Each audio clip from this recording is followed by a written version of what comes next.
everyone, today's card is going to be completely Cuttlebug.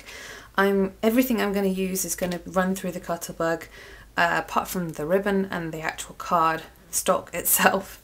So, I've made my card base. It's a very tall, long, thin card. Measures 7, let's do it in inches, it's easier, about 3 inches by 7.5 inches. And I quite like these. It's for a wedding, so it's long and slim and elegant. So first off, I want to run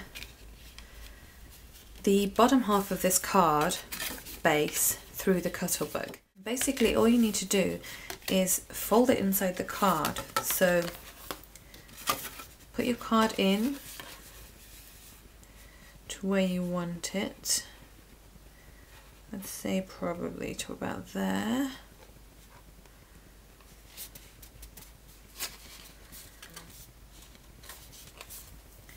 Close the folder.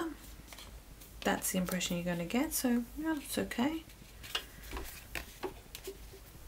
Pull your B plate over the whole thing and then run it through. So it's ever so slightly off center, but I'm not too worried about that.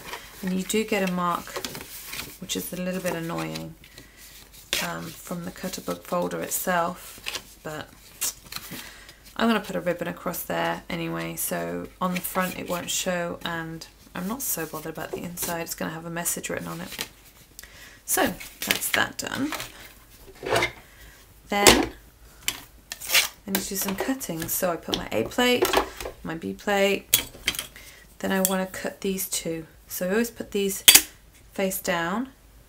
I want this one to be in white, and I'm going to need to cut the other one to be in black. I also need some letters, which I want to spell out to say love. I can do a couple of those on here at the same time. So let's do those.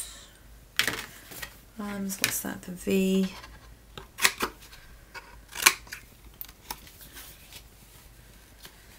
And the E.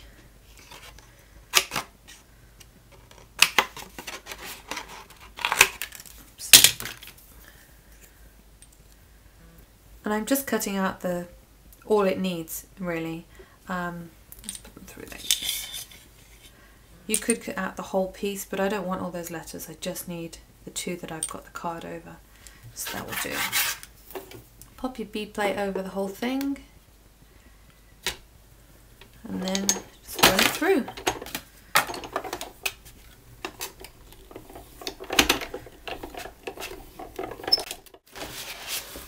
I want to do some polka dot embossing on this, so that should be just wide enough.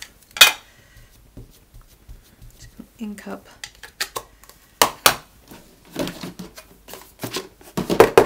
and get the black ready.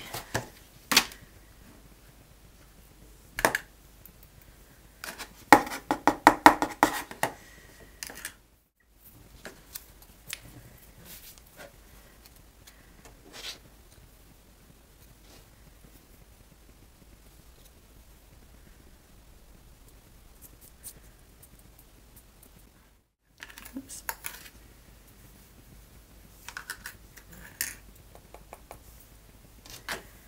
Okay, just heat this up. Set that aside to just cool down. Now for these individual letters, I want to clear emboss them all so they go all shiny. So what I'm going to do is run a line of semi-permanent adhesive and just stick these to it.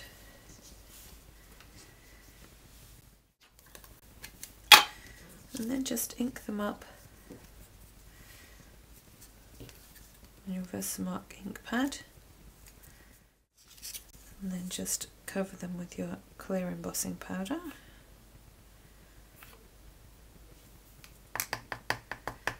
Tap off the excess.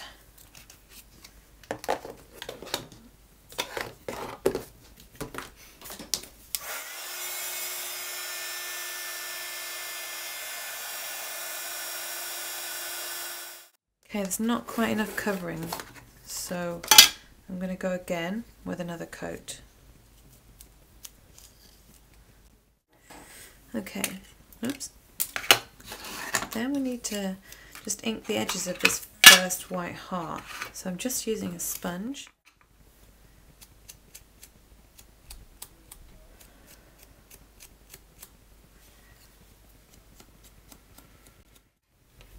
I want to put a ribbon across here, so I need to cut into the spine of the card.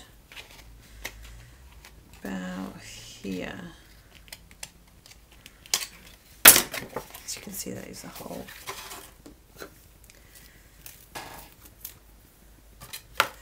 So I got this whole ribbon from the market for something like 50p.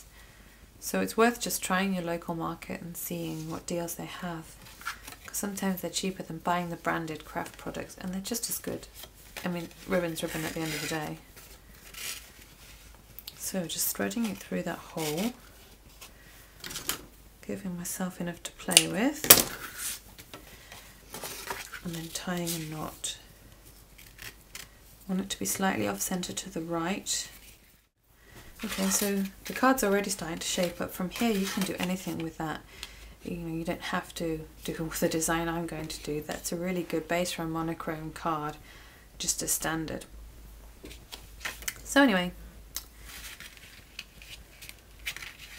because this is so thin, I did want it to be raised, but because it's so thin, it's really difficult to get the 3D stickers on there, so I'm just going to go ahead and stick it right down to the card.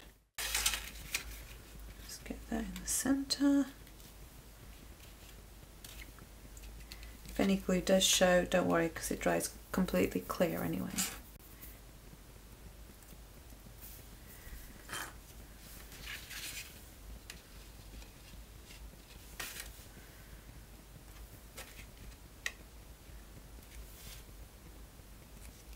Tear that down. So I could have had it saying 2 hearts or true love or something, but I just wanted the simple message, love. So I can start adhering this down. Whoops, there's a little bit much glue on this.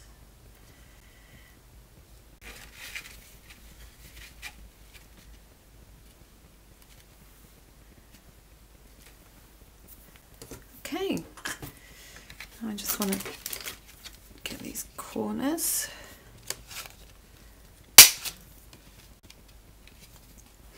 And that's the finished card. So I hope you enjoyed today's card, and I'll be back soon with another tutorial. See ya!